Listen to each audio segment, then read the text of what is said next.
žiūrėk, kaip mums su tavim su oru pasisekė, ar ne? Tas pilkas Milanas pasidarė visai nepilkas. Taip, taip.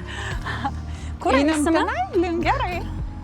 Ten yra visai mylimas milaniečių napolietiškos kavos.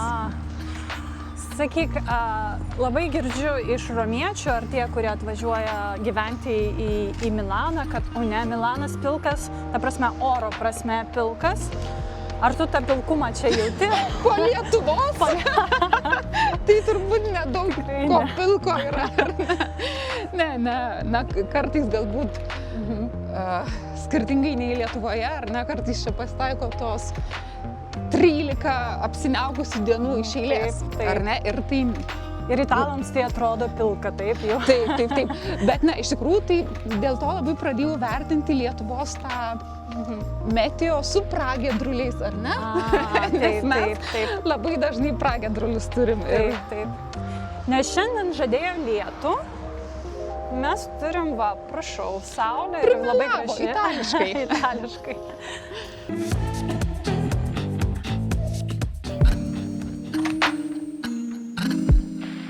Įrašinėjom vasario 16 dieną. Gal šiek tiek patriotiška, gal šiek tiek bus laida, nes aš tavyje irgi matau labai daug patriotiškumo. Norėčiau tave pristatyti žiūrovams, kurie tavęs nepažįsta, nors aš įsivaizduoju, kad daug tave Italijoje tikrai pažįsta. Ir dabar galvoju, noriu parinkti tos žodžius, kaip tave pristatyti, tu mane pataisyk arba papildyk, gerai? Gerai, bandysiu. Komunikacijos specialistė, visuomeninkė, aktyvi Italijos lietuvių bendruomenės narė. Puikiai skamba. Ir taip pat partizano Jono Žemaičio Vytauto produkterėčia. Aš visada tradiciškai savo interviu pradedu nuo to, kas mano pašnekovui atsitiko prieš atvykstant į Italiją. Tu esi užaugusi ir gimusi Kaune, teisingai? Taip. Paskui pasibaigei studijas jau Vilniuje, taip? Ne, aš studijas nebaigiau Vilniuje, aš vienus metus bandžiau lietuvių filologiją, kas man iš tikrųjų, turėjau tokį sapną, lyg tai svajonę įstoti į žurnalistiką, bet labai išsigandau žodinio egzamino, į kurį tiesiog nuėjau į pasadą, bet į egzaminą nenuėjau. Tikrai? Taip. O kas išgąsdino, nežinau, bijo? Lyg tai tuo metu sakydavo, kad labai tos piktos komisijos būdavo. Ir kadangi turbūt tas 18 metų pasitikėjimas savimi Lietuvoje, jisai buvo, toks beveik artimas nuliui. Taip.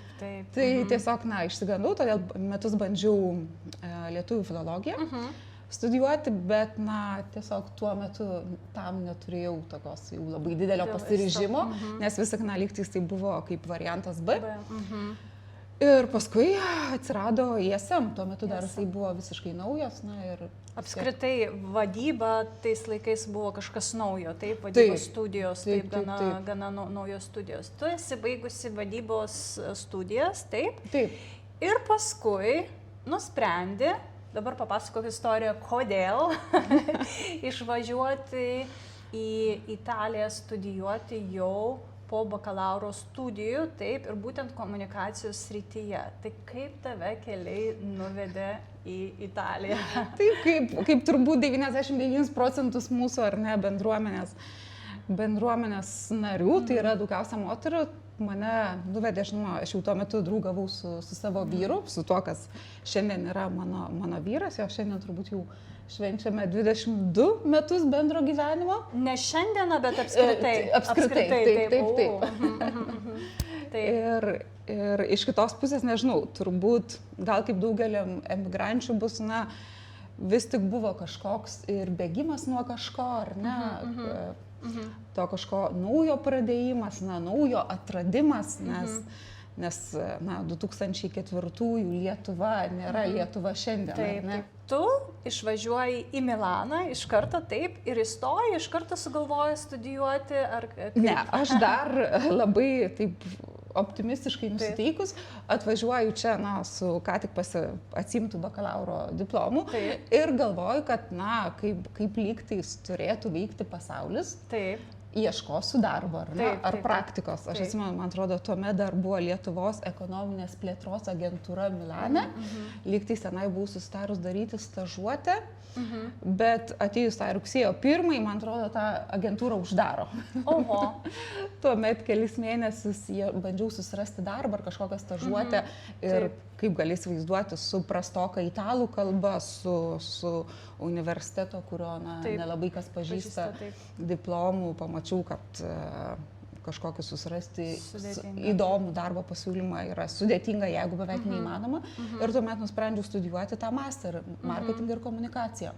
Iš tikrųjų, dabar iš šiandienos perspektyvos pasakyčiau, kad tai buvo labai protingas žingsnis, nes aš nežinau, kaip prieš 20 metų mūsų laidos žiūrovai žino, kad ir ne tik laidos žiūrovai, bet apskritai yra žinoma, kad Italijoje įsidarbinti atvažiavus, kad ir su diplomai, su didelimi patirtimi užsieniečių nėra taip paprasta. Nebent turi labai specifinę tokią sritį, kurioje labai reikalingi specialistai, galbūt, bet be kalbos, net ir su kalba, net su diplomais yra labai sudėtinga. Kaip buvo prieš 20 metų? Taip pat, visiškai taip. Taip, visiškai sudėtingai, todėl na, kaip vienintelį tokį pasiteisinusi variantą, tai žinoma buvo tęsti mokslus čia. Išsirinkau aš metų trukmės marketingo ir komunikacijos studijas. Ir žinoma, ta institucija, tai Akademinė di Komunikacione, buvo būtent ta, kuri turėjo tą labai gerą placement, kaip čia placement yra, santykius su įmonėm, ar ne, ir paskui įdarbinimo po metų studijų. Laukia manęs 6 mėnesius stažuotė už, aš puikiai prisimenu, už 150 eurų. 100. Taip. Šią temą irgi galėsime pakalbėti, taip įdomu. Taip. Ir kad paskui, jau pasibaigus tam 6 mėnesių stažuotį, galų gale jau buvau apdovanota su tuo kontrato projeto, tai yra sutartis projektui, taip? Projektui, taip. Kaip visas Milanas, kaip būtų gaila, dar ir dabar funkcionuoja. Taip, kad jeigu turi tą kontrato projeto, iš tavęs yra tikimasi, kad tu vis tik būsi ofise nuo 9 iki 9. Iki 9, ne? Taip. Nes, komunikacijos čia įmonės didelė labai yra konkurencija, ar ne? Milanas yra komunikacijos, Italijos komunikacijos centras, todėl, tas toks... Negaliu sakyti, kad išnaudojimas tiesiog. Tai yra. Iš tikrųjų, tu man šiandien irgi atvėrėjai naujus dalykus. Aš nežinojau, kad yra toks kontrato projeto, nežinojau. Nes Romoje yra šiek tiek kitaip, Milanas visgi yra kitoks, taip, ir čia... Ir kad iki 9 dirbama irgi man buvo nuostaba, nors jau pasikalbėjau čia su vietiniais lietuviais ir jie irgi man papasakojo, kad aš norėjau ten į kirpyklą ateiti vėlai vakare ir sakau, man jau, ta prasme, nepriimsime, tai taip sako, ne, mes čia šeštadienį iki vakaro dirbam, viskas gerai. Ir aš stebiuosi, kaip Milanas skiriasi nuo Romos, kaip čia viskas juda. Kalbant apie stažuotės, taip, yra problema, ar ne, Italijai kad dėja studentams, stažuojantiesiems labai mažai čia yra mokama arba iš vis beveik nemokama, kas irgi taip. Ir turbūt tas požiūris, kad net yra ne tai, kad tu pasiėmė ar ne tą studentą, kurį lygtais tu nori formuoti, tu investuoji. Dažniausiai tai yra pigi darbo jėga 6 mėnesiams, nes iš tikrųjų labai daug stažuočių, nebūtinai jos pasibaigia darbo kontraktu. Nebūtinai, tas yra labai dažnas atvejis, bet aš dabar vėl pasikartosiu, tai buvo matyti labai protingas tavo žingsnis, nes irgi aš rekomenduoju visiems, kurie atvažiuoja čia į Italiją, kurie nori įsidarbinti, aš rekomenduoju pasibaikite čia studijas, nes jeigu yra tavo darbo gyvenimo aprašyme studijos Italijoje, jau visai kitaip žiūri. Jau Italams pasidaro kažkas aiškiau. Taip.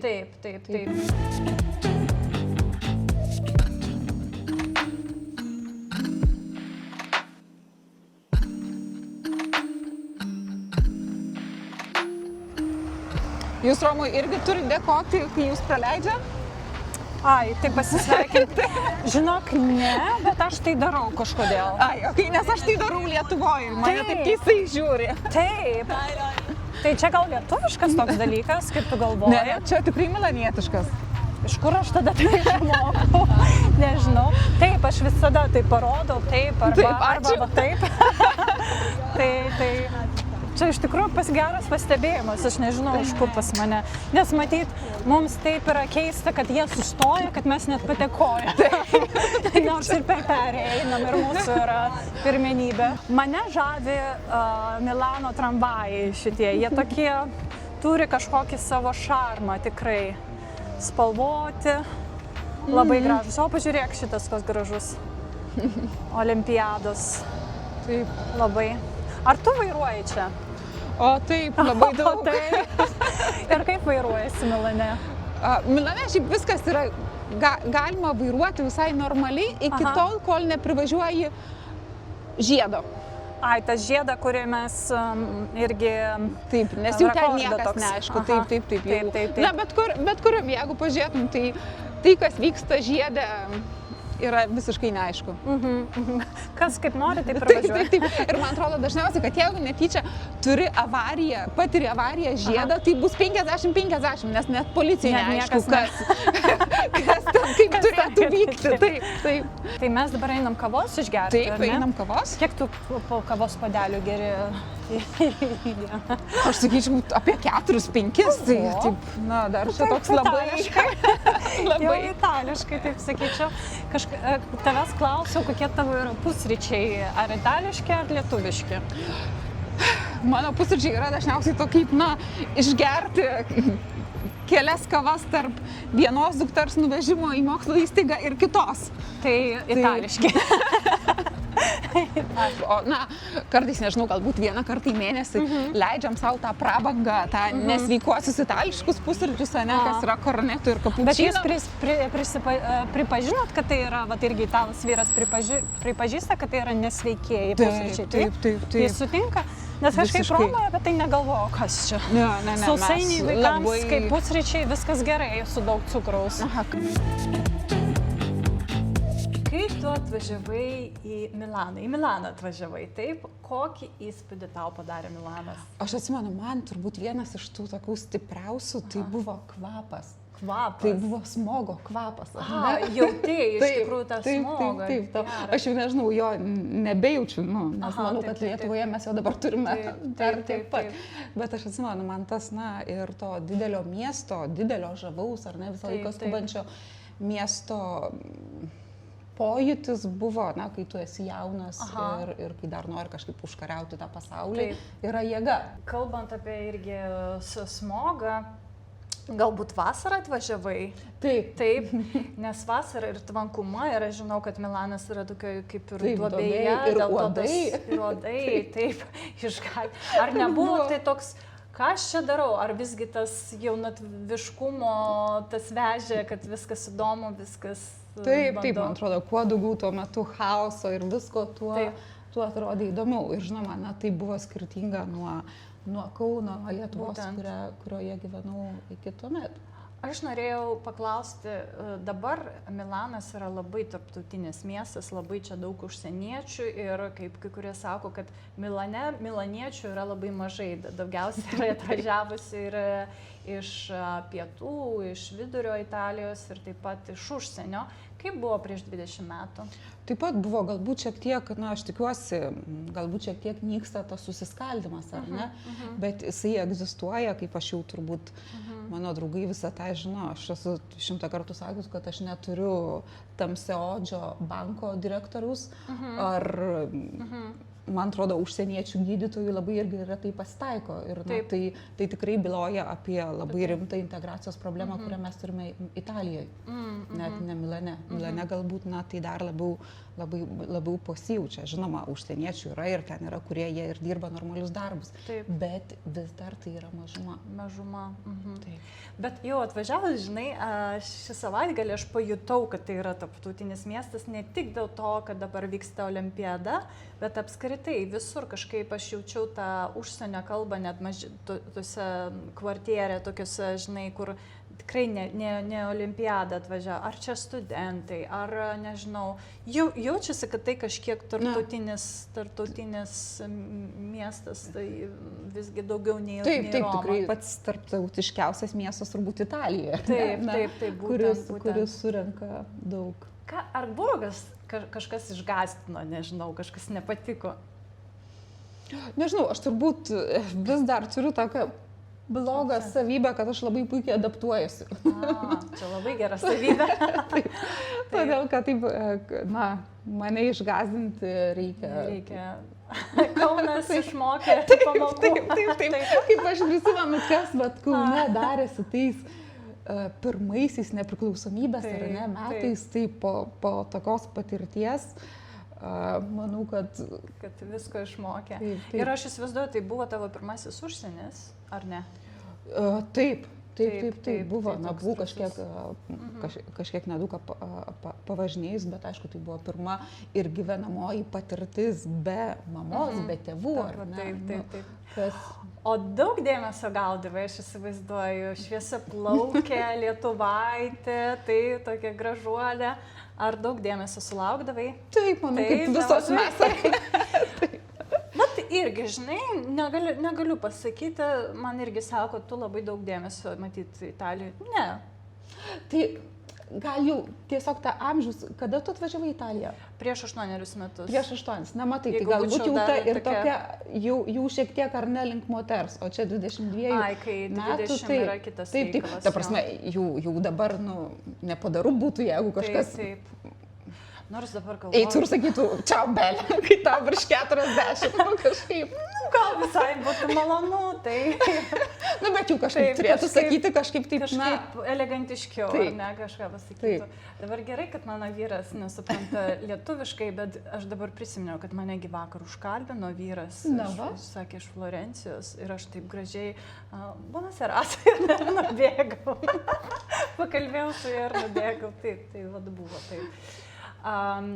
Po komunikacijos studijų tu gauni šitą kontrakto darbą. Fantastišką darbą. Man atrodo, už 1200. Už visą laikotarpį, taip? Į mėnesį, taip. Tai yra padalinta mėnesį ir tai vadinasi, kad tu neturi motinystės atostogų, lygtais tu ofise nesėdi, nes tu turi tą kontraktą. Ir, įmonė, agentūra, kurioje dirbu, buvo finansinės komunikacijos, todėl, tai lygtai žadėjo didelės karjeros galimybės, jie taip pat užsiėmė ir medijos monitoringu, todėl iš karto, ten 20 kelių metų užsienietiai turėti tokius klientus kaip Ferrero Spa, ne? Buvo šaunu. Taip, ta prasme, svarbu. Ir paskui atsitiko toks dalykas. Kas atsitiko? Taigi... Motinystė. Kuri irgi progetto, tik be kontrakto. Be sutarties. Progetto Avita. Visam gyvenimui. Tai projektas. Ir aišku, kad tuo metu jau viskas jau šiek tiek pasikeitė. Taip. Jau pasikeitė. Gimė dukrytė, teisingai. Taip. Tu dabar turi 2 dukrytės, taip. Ir jų vardai yra? Viktorija ir Ona. Ona. O, kaip gražu, Ona. Tai... Čia turbūt tokius žymė, lietuviškumo etapus, ar ne? Nes jaunesnioji yra Ona, tai labai įdomu, tai pažiūrėsime, kaip. Kada atsirado visuomeninė veikla tavo gyvenime? Jeigu jau kalbam apie visuomeninę, nes aš žinau, kad tu esi labai daug prisidėjusi prie labai daug projektų. Vienas iš tų, pavyzdžiui, prie knygų leidybos esi prisidėjusi lietuviškų knygų leidybos Italijoje, taip? Ar gali papasakoti apie šias knygas ir apie kaip apskritai tave įtraukė šis projektas? Turbūt įtraukia, net kartais nepastebi, ar ne? Tiesiog, jeigu kažkas tau yra svarbu, kažkuo domėsi, tai kažkaip automatiškai, pasaulis taip sustato viską, kad tiesiog tu atsirandi reikiamų vietoje, reikiamų metu, reikiamoje vietoje. Ir tiesiog, man atrodo, atsirado tokia leidykla per pažįstamus iš kultūrinių renginių, kuriems lyg buvo visai įdomu mūsų partizanų istorija. Ir kadangi aš jau buvau turbūt dalyvavus kažkokiam renginiui pasakojant apie mūsų Lietuvos partizanus, tai buvo, žinoma, aš jiems pasiūliau, jų tas įsipareigojimas negalėjo būti labai rimtas, ar ne, ir dar plius žinome, kad Italija yra viena iš tų šalių, kur iš viso mažiausiai knygų skaito, o dar, tokias temas. Tai todėl ta pirma knyga, čia turbūt 2013 metais buvo išleista genocido, Lietuvos gyventojų genocido ir rezistencijos tyrimo centro tokia, brošiūrėlė, trumpa knyga apie Lietuvos partizanų istoriją, bet kadangi tų knygų tikrai stinga Italijoje ir ypač, kurios kažkaip apšviestų objektyviai, neiškraipytai, ne kaip italai mato, ar ne, nes, ką... O kaip italai mato, jeigu galiu paklausti? Yra buvę bandymų, aš esu irgi susidūrus, kad, italai bandė rašyti apie tai, bet... Iš savo perspektyvos, taip. Manau, kaip jau esame kalbėję ir su Lietuvos istorikais, ar ne, nes jeigu tu tikrai negali lengvai skaityti, ar ne, archyvų, kas mūsų archyvai, sakykime, apie partizanus, ar ne, yra netaisyklinga rusų kalba parašyti ir taip toliau, turbūt to turėti istorinio vaizdo yra beveik neįmanoma teisingo. O kiek italams yra įdomi ši tema? Kodėl klausiu, nes kiek žinau, kad mes esam visi susidūrę su tuo. Dabar situacija iš tikrųjų gerėja, apskritai žinojimą apie Lietuvą jinai gerėja, bet to tikrai nebuvo prieš 20 metų, taip. Ir pamažu mes irgi kaip ambasadoriai pasakojame ir vis plečiasi žinojimas ir dabar jau ir nukeliauja italai patys į Lietuvą labai dažnai. Bet apie Lietuvą mažai žinios ir tuo pačiu apskritai apie sovietų okupaciją, taip, apie partizanus, taip, apskritai, kiek įdomi šita tema ir kiek žino apie tai. Labai neįdomi, ar ne? Tai labai italams nebeįdomi ta tema. Kitas dalykas, jie buvo nušviesti tam atitinkamos, ar ne, literatūros, atitinkamų pranešėjų. Ir net jeigu tu pasakai, kad lyg situacija gerėja, o man atrodo kartais, kad ne kaip tik blogėja, nes, ta prasme, jeigu pažiūrėtume, ar ne, kokie vyrauja komentarai, jeigu, nežinau, ar esi žiūrėjus, kuomet būna ir, kažkoks straipsnis apie Lietuvą, kad Lietuva padeda Ukrainai, ar ne, tai yra tikrai labai daug, propagandos instrumentų Italijai, ar ne? Paskutiniu metu labai daug ir visokių Instagramo profilių, kur kalba apie Rusiją, apie jos grožį ir taip toliau, ar ne? Bet yra labai didelis kiekis ir tiesiog italų, kurie, pasiilgė tos stiprios rankos ir tą stiprią ranką mato Putinę. Taip. Tie istorijos tuštuma, žinių tuštuma, jinai jam neleidžia vertinti objektyviai tai, kas šiandien pasaulyje darosi.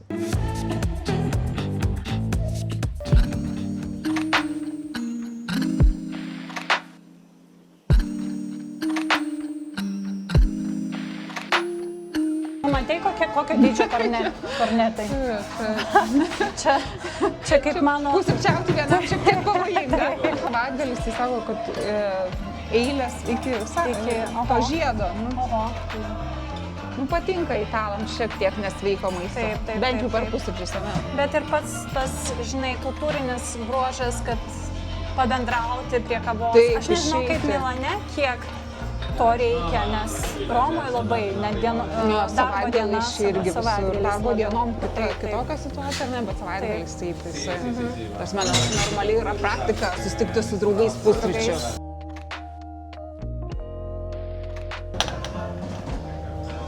Čia Maradona, ne? Tai, o tiksliai jo. Taip, aš dabar žiūriu. Man Milane patinka modernumas, modernus pastatai, ko Romui trūksta ir mes dabar prie vieno modernaus pastato einam link. Taip, čia jau tokia lankytina vieta, sakyčiau. Gan žinoma, jau labai gerai žinoma Milane, vadinasi Bosco vertikalė. Taip, horizontalus. Taip. Vertikalus medis, miškas, taip. Tai yra toks buvo projektas padarytas, ar ne, apsodintas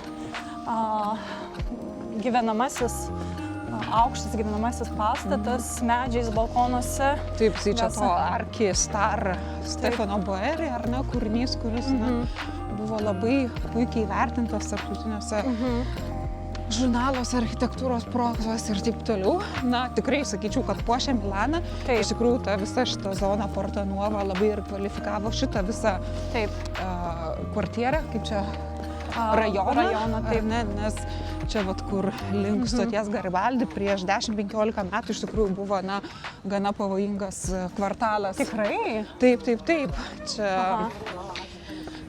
garsus, visokių narkotikų ir žmonių dabar prekyba. Tikrai nepasakysi.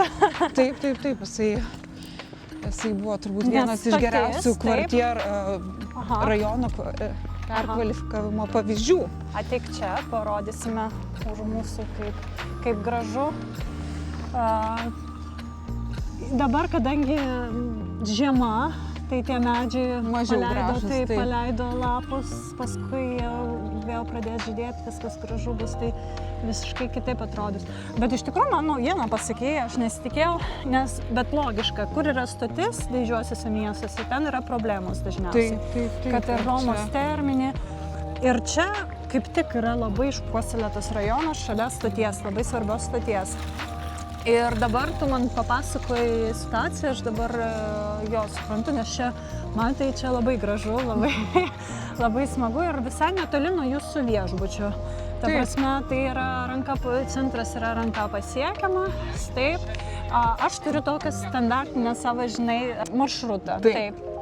Tai aš labai dažnai nuo čia pradedu, pasivaikštu ir paskui einu Korso Komo ir toliau žemyn ir iki Domo. Bet kažkaip mano yra standartinis toks pasivaikščiojimo. Tai jau tu beveik milanietė. Aš negalėčiau savęs milanietė, nes man dabar aš pradedu atrasti kažkurias vietas, kurios yra partikuliarė, taip. Anksčiau, man atrodė, Navilyje yra kažkas partikuliarė, kas irgi jau kažkuriuo metu Navilyje, taip. Atrasti juos yra gerai, bet paskui užmiršti irgi reikia. Taip. Boheminis ten rajonas, bet ten aš žinau, kad irgi problemų daug turintis rajonas ir manęs paprašė vyras, neik ten vakare, atsargiai dienos metu gali. Ar tu jautiesi saugi? Nežinau, jautiesi saugi Milane, ar yra kažkokiu taip? Taip, ta prasme, gal, naktimis aš niekur nesivalkioju, ar ne? Atsiprašau už tokį grubesnį išsireiškimą, bet taip, dienos metu, bet aišku, visko čia nutinka Milane. Manau, kad galima nedemonstruoti labai brangių laikrodžių. Taip. Aš mane irgi, kai man pasako apie Romą, kad Roma yra pavojingas miestas, aš atsakau taip, kad reikia, tai yra didmiestis, reikia pasisaugoti ir aišku, reikia nenešioti tašių atidarytas. Jeigu bus išsiblaškęs, tai čia irgi labai tave greitai prigaus. Nereikia, kai eini metro, reikia irgi saugoti savo daiktus, nereikia, kur yra spūstyse, žinoti, kad irgi visada reikia. Taip, viskas čia priešais. Naktį irgi stengtis kai kurių vietų vengti, bet kaip pats save saugai, tai ir kažkaip ir nėra taip baisu, kad susisiekimas čia beje geras. Kiek žinau, metro. Atvykus iš Romos, taip. Atvykus iš Berlyno, turbūt ne visai. Vargšė Roma, aš įsivaizduoju, kiek žiūrovų mane žiūri vien dėl Romos, nes jie įsimylėjo. Taip. Jie įsimylėjo Romą, o aš taip, taip pasakoju tiesą. Ir iš tikrųjų, bet taip, su Roma palyginus aš matau, kad čia ir metro ilgiau dirba ir gan dažnai įsvežinėja ir kažkaip viskas aišku, viskas veikia, viskas nėra, kad nusipirkau dabar tavo abonementą, viskas paspaudi, gražiai. Jis veikia vis dar, taip, fantastika. Taip, nes Romoje papasakosiu tau situaciją, bet irgi čia tipsas bus atvažiavusiems turistams į Romą. Galima abonementą nusipirkti ir internetu. Ir tas abonementas yra QR kodas, kurį, jeigu tai būtų geras, modernus, funkcionuojantis miestas, tai būtų labai gerai išeitis. Praskanuoji QR kodą, tai praeini pro vartelius. Neskanuoja tokio kodo, nes neveikia varteliai, pusė, kur nuskanuota. Tai ir aš pradėjau paskui skaityti, gerai, kad tik mėnesį įsigijau. kad yra buvę, kurie įsigijo metams, Oho. neveikia, negali paskanuoti ir tu prieini prie tų darbuotojų ir sakai, neveikia ir iš čia stebėsi, kaip čia neveikia, va čia reikia, jie patys net nežino, kad yra tokie QR kodai, įsivaizduoju. Jis tą žiūri, va čia aktyvuoti. Itališkos biurokratijos pavyzdys, sakyčiau, taip. Ir paskui, eik, praleidžiu tave, kad tik tu jiems šitą, bet aš sakau, bet išspręskit man šitą klaidą. Nueik į bileteriją, nueinu bileteriją, man sako, jo, neveikia. Sakau, o ką man dabar daryti, gal kortelę kažkokią galite duoti? Ne. Tiesiog jie gali konstatuoti, ne? Prenderneto neveikia, taip. Ir viskas, ir taip gyveni. Tai nepirkite internetu bilietų. Ne, Milane aš visą laiką, vat, na, ir jeigu atvykstančių tautiečių, aš visą laiką patariu netaupyti, nes galima, na, dienos bilietams pirkti, 3 dienų bilietą, bet su tais bilietais irgi labai dažnai būna, kad kai tu bandai kariauti su mašinėlė, kuri turi parduoti, ar ne, bilietus, tai kad tave kas nors apšvarina iš nugaros. Tai todėl aš visą laiką taip sakau, na, jeigu jau ten skubate kažkur, tai labai geras metodas yra su kreditinė kortelė įeiti ir išeiti. Taip. Kiek žinau, tu pati sužinojai gan vėlesnėme amžiuje, kad esi produkterė čia, taip, partizano Jono Žemaičio Vytauto, taip, kad ne iš karto tavo šeimoje mažai apie tai buvo kalbėta. Kada tu sužinojai apie tai? Taip, neįtikėtina. Aš turbūt, na, kad buvo tas dėdė Jonas, taip paslaptimi apgaubtas, na, tai aš jį žinojau turbūt paauglystėj, bet tas tikrai suvokimas, na, kas buvo Jonas Žemaitis, tai atėjo ne per šeimą, bet per istorikus. Oho, gali papasakoti tą momentą? Turbūt, na, kuomet jisai buvo pripažintas 2009 metais ir tai yra, na, turbūt beveik gėda sakyti, kad tuomet atėjo, kuomet jisai buvo Lietuvos Respublikos Seimo pripažintas kaip tuometinis Lietuvos valstybės vadovas, ar ne, ir prezidentas. Tai tuomet atėjo, tai jau 2009 metais aš buvau čia, o anksčiau, na, knygų juk buvo, bet sakau, galbūt, na, mes skirtingai bręstame tam, ar ne? Taip, taip. Galiu pasakyti, kad tau ši tema irgi dar pasidarė dar aktualesnė emigracijoje. Ar yra toks dalykas? Taip, bet turbūt tai tiesiog yra ir asmenybės, ar ne, asmenybės, mano brandimas, ta branda, kuriai turbūt tiesiog kartais reikia laiko. Kitas dalykas, galbūt irgi, na, manau, kad kažkurį laiką Jonas Žemaitis buvo šiek tiek dingęs iš viešojo diskurso, galbūt dabar šiek tiek situacija yra pasikeitus. Aišku, mes turim Jono Žemaičio karo akademiją, kur ir manau, kad tai yra vienas iš svarbiausių, ar ne, jo atminties įamžinimo, dėl ko aš, na, labai džiaugiuosi. Bet kažkurį laiką jo tikrai trūko. Ir, pavyzdžiui, kuomet pradėjau užsiimti, na, tai buvo irgi taip, senelė mano labai dažnai pasiskųsdavo, kad oi, vat jau Jonas Žemaitį tai visi pamiršo. Ir iš tikrųjų aš paskui, na, su projektais apvažiavome tikrai daug labai mokyklų, daugiau negu 1000 vaikų pravedėme kartu su signatarų namais, pravedėme edukacijas ir tikrai galiu pasakyti, kad, na, labai daug vaikų nežinojo tiksliai, kas buvo Jonas Žemaitis, ar ne? Kartais vaikai prisimindavo, na, kokį kitą partizaną, kaip visų partizanų vadą. Tai tos istorinės atminties išmanimo trūksta ne tik Italijoje. Bet... O kaip gimė tokia idėja, nes tu gyveni Italijoje, atrodo, vis tiek įsisuki į gyvenimą itališką ir taip toliau, bet vis tiek palaikai ryšį ir, kaip sakai, kuri projektus, po mokyklas važinėjai, pasakojai apie kaip, aš nežinau, kaip... Tai turbūt irgi, tai tiesiog, na, padėjo ir man pačiai atrasti tą santykį su Lietuva, ar ne? Nes važiuoti į Lietuvą ir būti tik tai pas mamą, ar su draugiam kavos gerti, na, kažkuriuo momentu ryšiai su draugais irgi, ar ne? Truputį nutolsta, taip.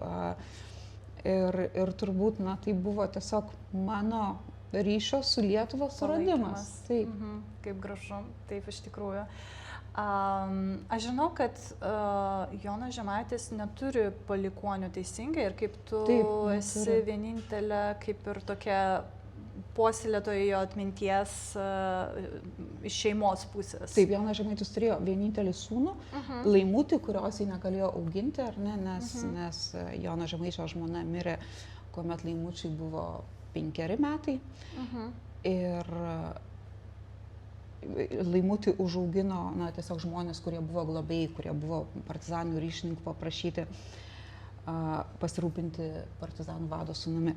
Ir vėliau Laimutis mirė nebeturėtumas palikuonių, o mūsų iš senelės pusės, nes mano senelė buvo Jono Žemaičio sesers Kotrynos dukra.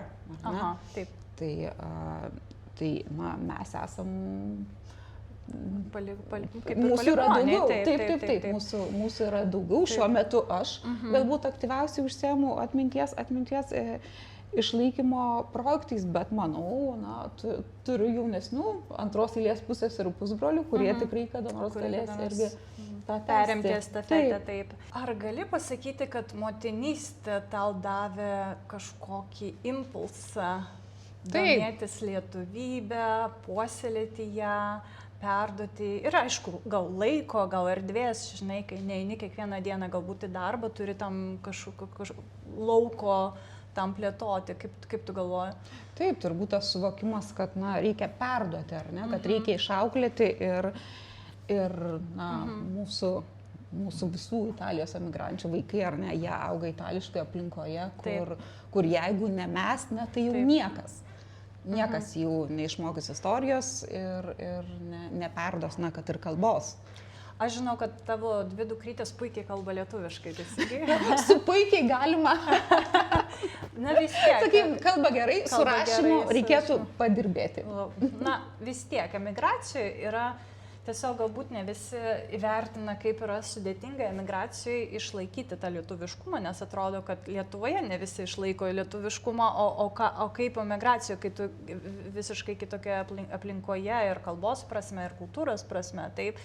Ir kaip tai yra sudėtinga, tai yra iš tikrųjų įdirbis, tu turi kiekvieną dieną irgi mokyklėlę vežti, taip pati bandyti kalbėti su vaikais, taip. Aš įsivaizduoju, jūs gal šeimoje kalbate tu lietuviškai, taip, tėtis itališkai, taip.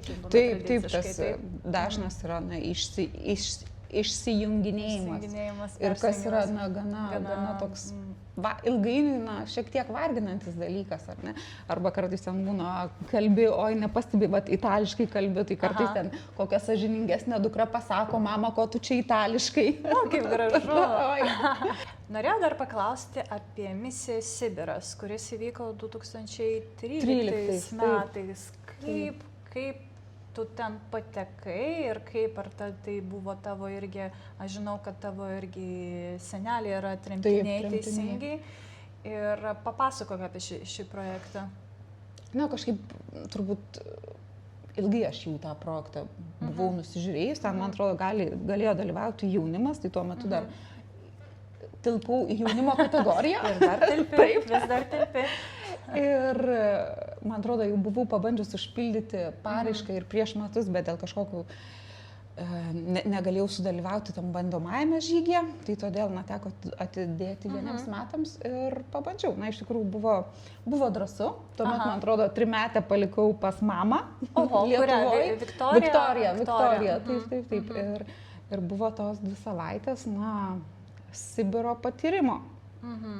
Tai labai džiaugiuosi, kad ten suspėjau dalyvauti, nes, kaip žinote, po kelių metų jau užsidarė, nebebuvo galima įvažiuoti į Rusiją, ar ne?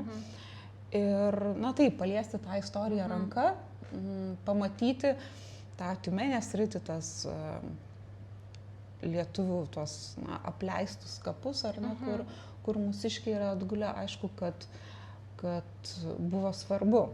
Ir po pačios misijos Sibire paskui buvo ta ir edukacijų dalis. Ir ten jau irgi, viso to projekto idėja būtent tas yra, kad paskui važiuoja į mokyklas ir pasakoja vaikams. Taip. Ir aišku, kad pasakoja savo patirtį, bet iš kitos pusės pasakoja istoriją, ar ne, pasakoja mūsų šeimos istoriją, ar ne. Mano senelė Aušra Marija, jinai kuomet jai buvo 12 metų, jinai parbėgo iš Sibiro kartu su savo pusseserė, jos tiesiog tėveliai, turbūt kaip viskas buvo neveikė, ar ne, supuvusioje Sovietų sąjungoje, taip 2 mergaitės, vienai 12, kitai 13 į traukinius, vienintelis dokumentas, kurios jos turėjo, tai buvo 5 klasės baigimo pažymėjimas, ta prasme, juk neturėjo jie nei pasų, nei dar kažko. Oho. Ir parbėgo senelį į Lietuvą, ją priėmė jos krikšto mama, labai žinoma rizikuodama. Dabar vaikai su Google Maps nemoka naudotis, kaip jos... Taip, ten kažkas 12 metais? Taip. Ir, na, tiek, manau, ten irgi Dievo apsaugotos, kad tos mergaitės saugiai pasiekė Lietuvą. Ir senelė kelis mėnesius prabuvo Lietuvoje, pradėjo eiti, jinai grįžo į savo gimtinę, į Šiluvą, kurie priėmė jos krikšto mama.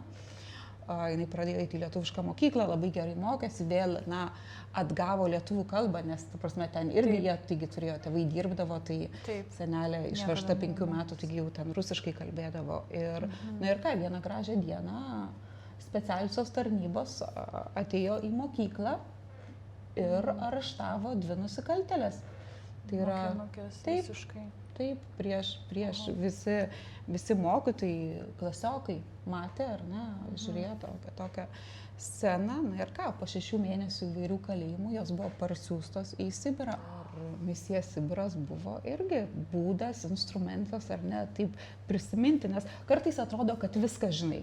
Ar ne? Kartais atrodo, kad šeimos viską jau lygtis. Kažką girdėjai. Viskas jau ten aišku. O, pavyzdžiui, kaip jau pradedi bandai atpasakoti, ar ne, bandai ten susidėti kažką ir pamatai, kad labai, pradeda trūkti tų gabaliukų, iš kurių susideda ta mūsų istorija. Tai aišku, kad tai buvo ir man didelė galimybė, pasikuisti tose šeimos istorijose.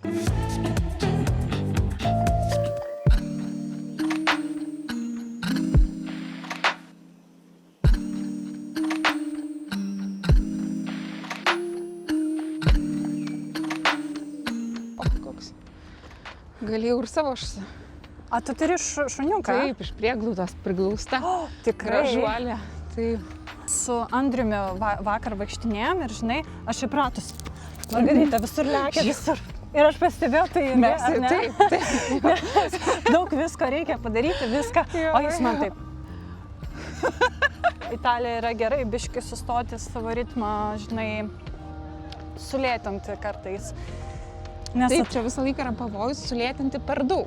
Aha, taip. Pakalbėkime, šitą temą yra įdomi, nes kažkodėl tie, kurie labai gal pavargę Lietuvoje ar bet kurioje kitoje šalyje, jie galvoja, išvažiuosiu į Italiją ar Ispaniją, pailsėsiu, sulėtinsiu, pradėsiu ten gyventi ramiai nuotoliu, nes aš noriu, žinai, atsipalaiduoti, aš pavargau nuo to gyvenimo ritmo.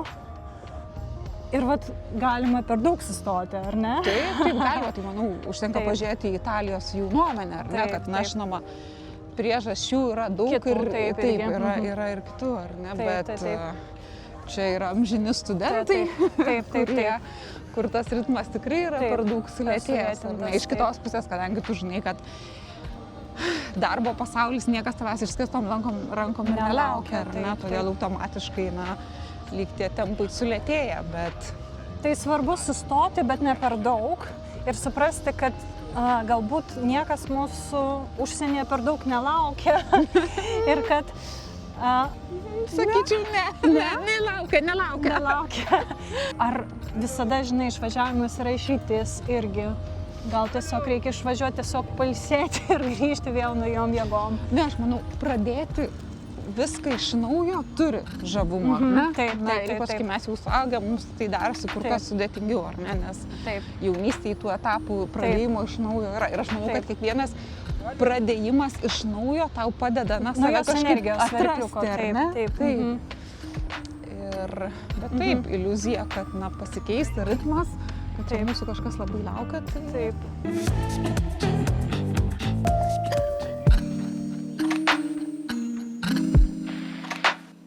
Kotryna, papasakok, kur mes dabar čia esame? Mes esam čia mūsų šeimos viešbutyje, kuriame dažnai vyksta ir Milano lietuvių bendruomenės susitikimai. Kaip gražu. Kiek šiam viešbučiui jau metų, kiek jis egzistuoja? turbūt nuo 2014. Nu, 14. Oho, tai jau buvo 12. jūsų su vyru toks didelis projektas. Taip. Aš sakyčiau, labai drąsus projektas.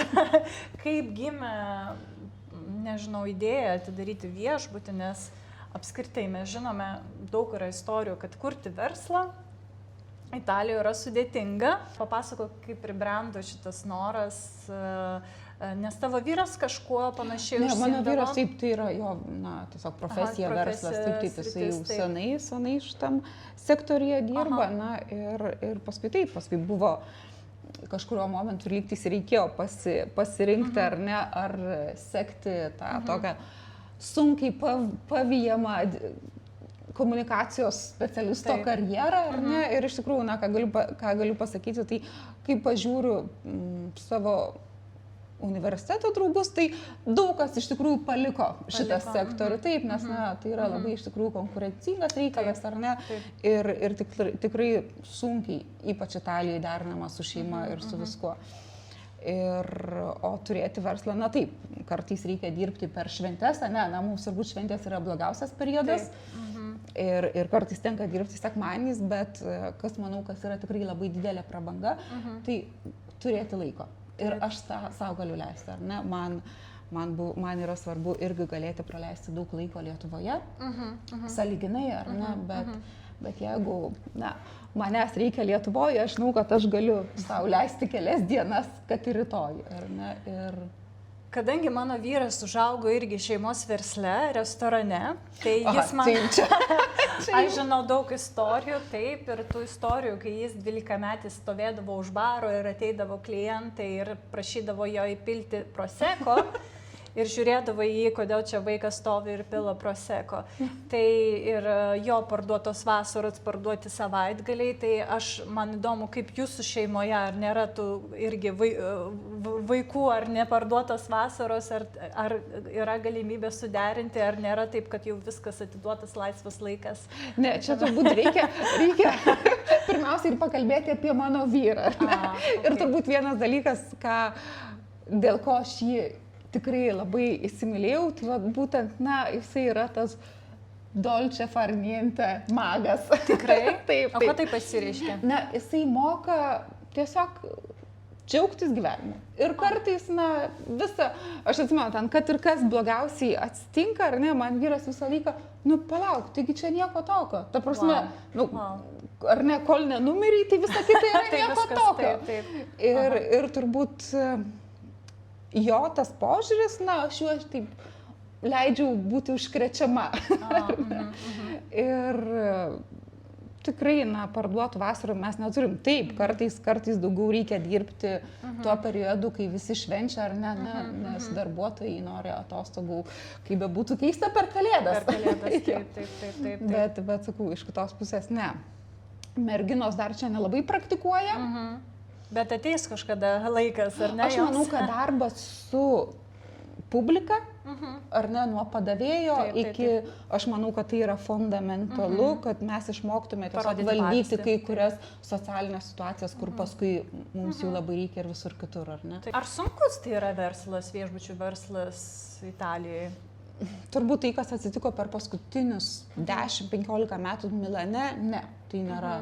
Ar ne, aišku, ta konkurencija dabar pasikeitusi yra, ten visi Airbnb, apie ką mes žinome, bet iš kitos pusės, man atrodo, jau čia gal prieš kokius 5-6 metus Milanas iš to industrinio miesto pasidarė kultūrinis miestas, ar ne, ir kur padidėjo žmonių skaičius, kurie Milaną lanko dėl kultūrinių tikslų. Tai sakyčiau, tikrai ne. Paskui, kas buvo Expo, ar ne, labai didelis tas, kur tikrai pakeitė miestą, ar ne, pakeitė kai kurias miesto zonos, kurios buvo tikrai pakeistos. Ir todėl sakyčiau, konkurencija didelė, aišku, bet paklausa, aš įsivaizduoju, didelė, tuo labiau, kad jūsų viešbutis yra labai geroje pozicijoje, vietoje, visai šalia centro.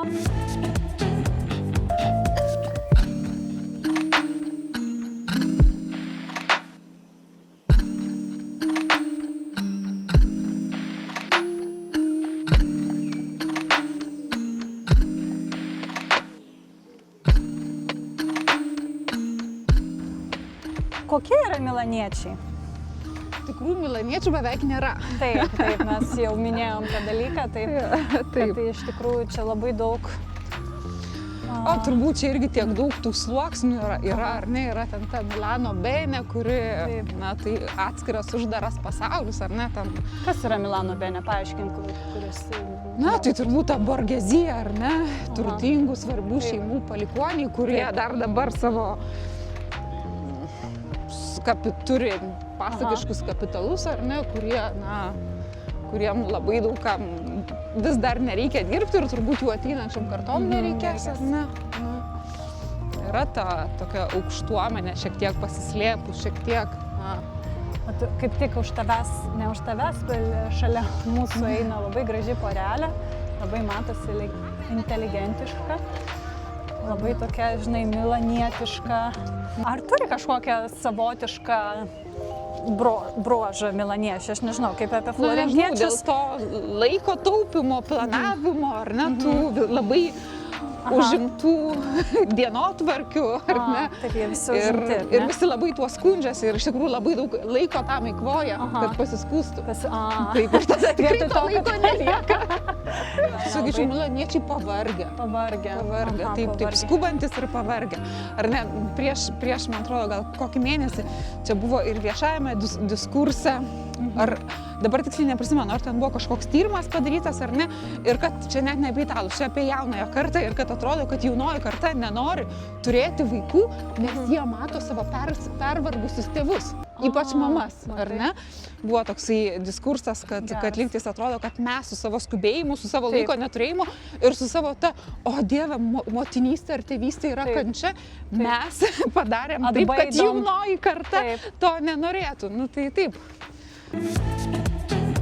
Kotryna nelabai nori to minėti, bet man atrodo, tai kažkas yra nerealu, kai užsienietieji pasiūlo, čia kaip tą pareigą papasakok, mažo miestelio savivaldybės taryba, ar ne? Tapti savivaldybės tarybos nare. Taip, tau pasiūlė, taip? Taip, pasiūlė, aš taip, na, ilgai nenorėjau priimti, bet kadangi labai primiktinai buvo siūloma. Man tai iš tikrųjų, tai skamba, kodėl sakau, kaip kosmosas, nes, nežinoma, gal Milanas yra šiek tiek atviresnis, bet pavyzdžiui, Romoje užsieniečiui gauti tarybos kvietimą į valdybos tarybą miestelio, tai yra praktiškai nerealu, vis tiek yra kažkoks savas ratas, visi savus pažįsta, kažkaip siūloma. Kaip tu priėmei šį pasiūlymą ir kodėl? Nes tu aktyviai dalyvavai to miestelio veikloje? Būna kažkokių progų, kur kartais aš esu pakviečiama ir papasakoti Lietuvos istoriją, dar kažkas. Taip. Ir žinoma, turiu šiek tiek pažinčių. Taip. Bet iš tikrųjų, neturėjau aš laiko užsiimti politinę kampaniją. Taip, ir iš tikrųjų gal net nelabai norėjau tuo, ar bent jau šiuo savo gyvenimo periodu, ar ne? Taip. Kaip yra šiek tiek kitokių prioritetų gyvenimą, bet galbūt ateityje gali būti pasidaryti kažkas įdomesnio. Taip. Ir aš labai sveikinu tave su šiuo kvietimu, nes iš tikrųjų tai kažkas, aš manau, kad tu buvai vienintelė užsienietė, kuriai tau pasiūlė kandidatuoti į tarybą. Taip. Ir tada mes priėjom prie dabartinio tavo laikotarpio. Taip. Mane iš tikrųjų tai taip žaviai nustebino tavo pasiryžimas ir ne tik tavo, ir Neringos Butrytės redaktorės IT Lietuviai. Jūs sugalvojate įstoti ir studijuoti. Taip. Tai čia kelintas bus tavo išsilavinimas? Taip jau labai dėlis nebus, po studijų Italijai paskui nelabai buvo laiko. Taip. Trečios studijos. Wow. Ką tu sugalvojai studijuoti ir kodėl? Tai ką, gavom tokį, pamatėm galimybę studijuoti nuotoliniu, kas yra nerealu iš tikrųjų. ir mes studijuojame viešojo diskurso lingvistiką, medijų retoriką ir komunikaciją. Ir iš tikrųjų kažkaip, na, taip lyg man asmeniškai užsidaro tas ratas, nes aš grįžau į tą Vilniaus universitetą, Kauno humanitarinį fakultetą, kuriame aš jau vienus metus bandžiau lietuvių filologiją studijuoti. Tai kažkoks man tas toks simbolinis grįžimas labai pačiai, aišku, tai nėra lietuvių filologija, bet studijos yra tikrai labai įdomios. Apie ką jūsų studijos? Apie viešąjį diskursą, apie reikšmę viso to, ką mes girdim, ką mes matom, ką mes skaitom, ar ne, sakykim tai. Ir man, ką aš labai vertinu, tai man tikrai labai padėjo susigrąžinti savo lietuvių kalbą, visai taisyklingą, ar ne? Nes po 20 metų kasdienį rašant, nes, na, su vaikais tai žinoma kalbi, bet ką ten paduok kojines išsivalyk dantis, ar ne? O vat, na, susigrąžinti tą tokią lietuvių kalbą šiek tiek dailesnę, šiek tiek grakštesnę, tai čia pirmas dalykas. Yra tikrai nerealu galėti dalyvauti, man atrodo, paskaitų beveik nepraleidžiam, gal tik vieną per semestrą, tai iš tikrųjų prisijungti į kiekvieną paskaitą nuotoliniu ir kad tai viskas puikiai funkcionuoja, tai žinom, na, kad Italijai iš to dar galima pavydėti universitetams. Taip. Ir labai vertinu, kas man labai iš tikrųjų labai yra įdomu, na, kad ir diskutuoti su dėstytojais apie tai, kas vyksta Lietuvoje, ar ne? Tai... Kodėl tu nusprendėjai? Toks labai banalus klausimas, bet kas paskatino tave studijuoti vėl? Turbūt poreikis laikui savo, ar ne? Nes jeigu taip, tai turbūt nėra, na, padaryti kažkokį kursą, perskaityti ten kažkokią tobulėjimo knygą, visą laiką atsiranda kažkas svarbesnio. O vat kaip čia turi labai aišku įsipareigojimą, tai tada jau atsiranda ir laikas, ir motyvacija. Ką pasakė vyras, kai tu sugalvojai studijuoti? Kaip jisai sureagavo? Na, jis kaip kartais pakvepuoja. Ir vėl tai egzaminų sesijos, ar ne? Taip, bet manau, nebuvo pasakyta nieko, nes, na, jisai puikiai supranta, kad tai yra mano gyvenimas, mano sprendimai, ar ne. Kitas dalykas, manau, esu puikus pavyzdys ir dukroms, nes, na, vis tiek jos mato, jos girdi irgi lietuvių kalbą, nes kartais prisijungti tenka ir iš automobilio. Ir matyti mamą studijuojant, irgi ten būna, va, Onytė pasižiūri, jo mama, aš irgi turiu daug mokytis, jo, Onytė, aš irgi. Tai manau, kad, na, šeimai to, tai yra ekstra ta pavara. O nebuvo toks dalykas, kad supratai ir vėl, kaip tau sekasi grįžti į studentų kėdę, vėl būti studente? O kažkaip labai gerai, taip. Su amžium ateina. Kaip tik tas... Labai, nes tikrai aš dabar tai matau kaip laiką savo, ar ne? Tai yra tas laikas mano tobulėjimui. Ir savęs atradimui kažkokiam taip. Taip, kur tiesiog, na, tu pasiemi tas porą valandų į dieną ir, na, tai yra laikas man. Prieš studijas ne visada jo rasdavau. Ar yra Dolce Vita Italijoje, ar čia toks išmislas sukurtas 60 metų filmų ir kultūros, ar jinai iš tikrųjų egzistuoja ir italai gyvena tą Dolce Vita, ar tu jau jauti ir jeigu taip, tai kuo jinai tau pasireiškia? Aš manau, tas Dolce Vita yra būtent tame lėtame tempe, ne? Nes italai tikrai dar dabar, nors jau čia ritmas keičiasi ir pasaulis keičiasi, ar ne, italai vis dar vakarieniauja šeimoje prie stalo, padengų stalą, ar ne, ir galbūt, na, su raudono vyno taure, ar ne, ir tas sugebėjimas pasidžiaugti momentu. Tas Dolce Vita, jisai toks lyg atrodo, na, šiek tiek kenkėjiškas.